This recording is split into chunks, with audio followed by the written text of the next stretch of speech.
And we're kicking off with WWE, and in March, the promotion announced that their next Saudi Arabia show would be King and Queen of the Ring, the first event in the King of the Ring lineage in over 20 years. Just 1 month later, it was announced that the show would instead be WWE Night of Champions, and given what transpired at the show, it makes sense why.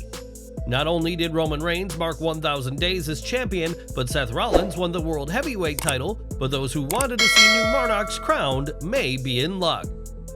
Fightful Select reports that WWE officials haven't heard any pitches for King and Queen of the Ring to take place later this year, but the show is in WWE's back pocket.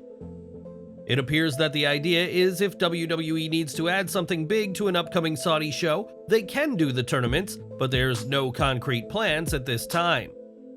Whether WWE crowns new monarchs, that remains to be seen, but which two superstars would you like to see boosted by winning the King and Queen of the Ring tournaments? During last week's SmackDown, Charlotte Flair made her return to WWE programming, interrupting Asuka's championship presentation and demanding a title match. Flair clearly wants to be the one who dethrones Asuka of her new undisputed WWE Women's Championship, but the Queen made a serious botch during her return. When laying out the challenge to Asuka for the new title, Flair pointed at the retired Raw Women's Championship, a mistake many people caught, including Bianca Belair.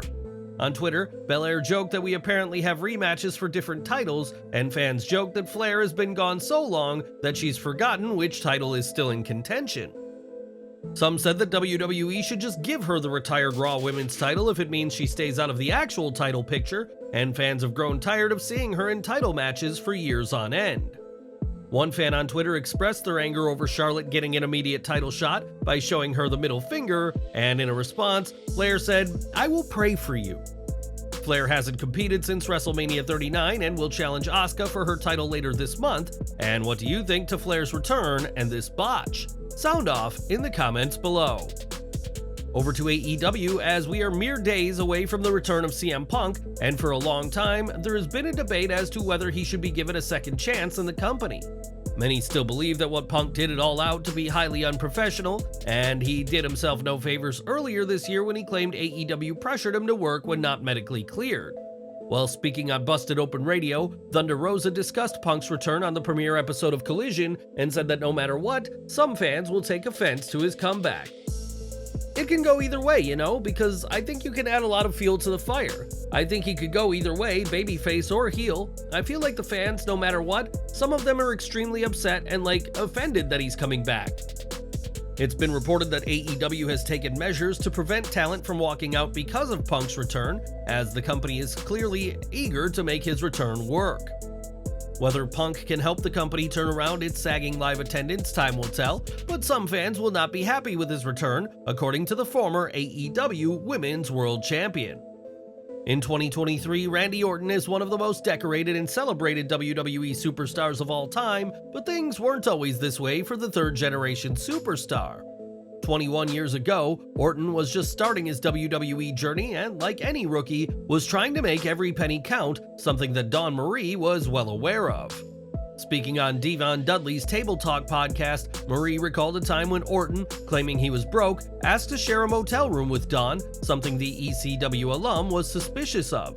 She said, "I almost got into a lot of trouble because Randy Orton didn't have a room or something, and he probably lied just trying to get into my room. Who knows? So I felt bad for him, because he was broke. Not that he's broke now, he made up for it. So I was like, Randy, okay, fine, you can sleep on the chair in my room. And I was like, if you come anywhere near my bed, I swear to God, I'm gonna kill you. So I let him do a couple of different nights, and I let him sleep on the chair." Of course, Orton isn't like this anymore, and as one of WWE's top names, it's very likely that WWE arranges 5-star accommodation for wherever he is on the road. Unfortunately, Orton has been out for over a year, and his future in the ring remains uncertain, but if he does return, he won't have to worry about sharing motel rooms or being threatened by Dawn Marie.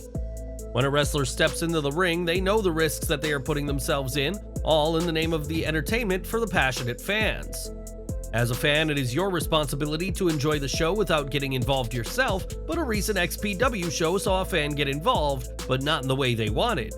During the Broken, Beaten, Scarred show, Kid Osborne was at ringside during his match and was being taunted by a fan, which is frankly nothing out of the ordinary at a wrestling event.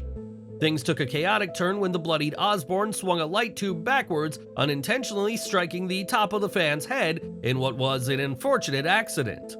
What happened next was no accident though, as Osborne proceeded to deliver at least one forceful punch to the fan's jaw and attempted to snatch away the provocative sign that read, "Billy Corgan is a pussy." The attack would have continued if not for referees and other officials stopping Osborne, urging him not to continue, and we can only hope incidents like these never happen again. Anyone who's seen John Cena knows that the former WWE World Champion is a physical specimen, but recently the chain gang leader was spotted in a very interesting place.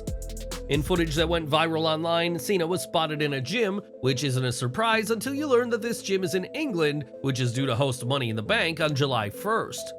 We know that Cena is in London to film his latest movie, Heads of State, but some have seen this footage as a tease that John could be making a WWE return in London within a matter of weeks.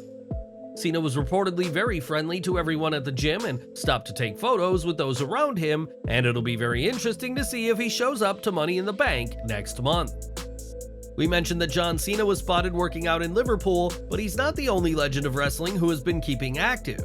On Instagram, Titus O'Neil shared a photo of himself and Dave Batista doing some martial arts training, and it's clear that both superstars take their fitness very seriously outside of the ring. Over to AEW, and it's been a while since fans saw Yuka Sakazaki in the ring, and we now know the unfortunate reason why. Sakazaki, who has worked with Tokyo Joshi Pro Wrestling, was set to be part of an event last weekend, but she was pulled due to an injury.